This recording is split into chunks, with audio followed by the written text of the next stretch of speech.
piemuļķot aizsargus. Tā ir viena lieta, bet kad vienkārši centra aizsargs sagatavo tālo piespēli, visi futbolisti faktiski stāv bez ātruma, bez kustības, un tu tik un tā esi aizmugurē.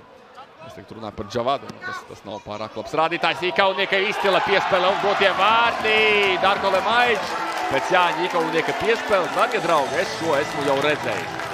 Faktiski tieši tāds pats gols, kā spēlē pret Jelgavu, kad pēdējā minūtē, šeit ļoti agri vārti, 6. minūtē, toreiz kompensācijas laikā, arī no kreisā flanga, arī tajos pašos vārtos. Vienīgi, laikam jāsaka, ka tas notika mākslīgā seguma laukumā. Un tepat blakus Orsāns Klimantē piespēlē Ikauniekam. Ikaunieks paceļ galvu, novērtē situāciju un paskatieties, kā Ikaunieks strādā ar aci. Stūra sitiens. Petrs Marašs. Stūra karodziņā. Cik skaisti! Un tās ir Jānis Ikaunieks. Tikko sacīju, ka Lemaičs lieliski spēlē ar galvu, bet atceramies pagājušo gadu Jāņa Ikaunieka nevienu golu, arī Eirokonsus, arī pret Apoelu, pret Kipras čempionu Eiropas līgā. Jānis Ikaunieks liels meistars spēlē ar galvu un nevajag obligāti 2 metru augumu, vajadzīgs arī tehnisks izpildījums, arī labs lēciens. Lemaičs atbrīvojas no sedzējiem un pret Zdegī, pret Itālijas leģionāru. Perfekti raida bumbu pašā vārtu stūrī. RFS brauc pāri grobiņai 12 minūtēs, 2-0. Ik pa 6 minūtēm pa golu. Atspēlē atpakaļ Džīn. Džī kā labais aizsargs, diezgan brīvi darbojas uzbrukumā spēlē. Tāpat arī Marašs. Tagad Marašs ieskries tieši tā. Marašs un ir Darko. Un arī ne tikai Darko, ir Jānis Ikaunieks. 2 vārti Jānim spēlē. 19 minūtes nospēlētas. Nu vajadzēja pēc 18 minūtēm iesist trešos, lai turpinātos šīs te maģiskais, kāda varbūt nepatiks, 6-6-6, 6. minūte, 12. minūte un nesanāk 18. bet gan 19. minūtē. Marašam otrā rezultatīvā piespēle. Jānim Ikauniekam otrie gūtie vārti, šo 2 futbolistu sadarbība vēlreiz nostrādā. Jānim Ikauniekam jau 2+1 mača 20 minūtēs. Fantastika!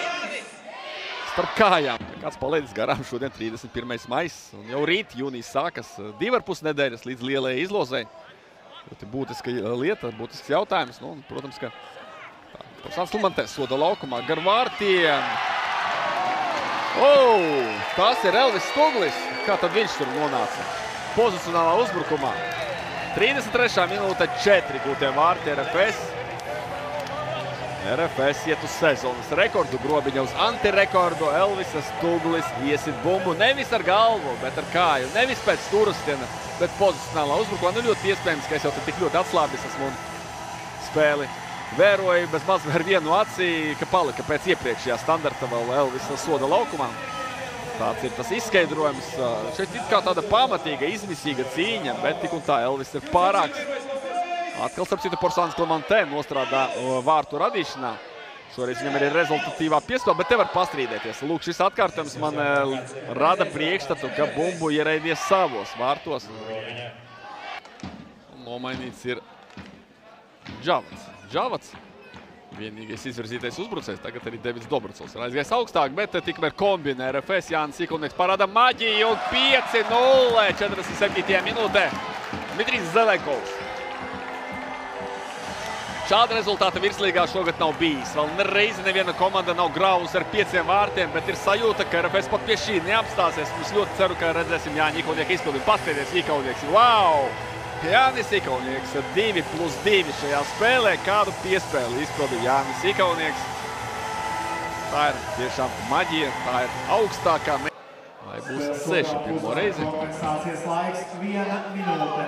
Emocijas tiesas futbols, tikai 1 minūte. RFS un šeit ir lieliska iespēja. Tas notiek Darko Lemaičs 6-0. Lemaičam vēl vieni vārti mačā, otrie šajā spēlē. Un pirmo reizi virslīgas sezonā 6 gūtie vārti. Un mazliet tā kā nomierinājušies līdzstēji, tagad jau atkal atdzīvojas, jo iepriecināti viņi ar kādu goliņu. Darko Lemaičs sasniedz skaitli 13 pret 9 pēc šīs dienas mača.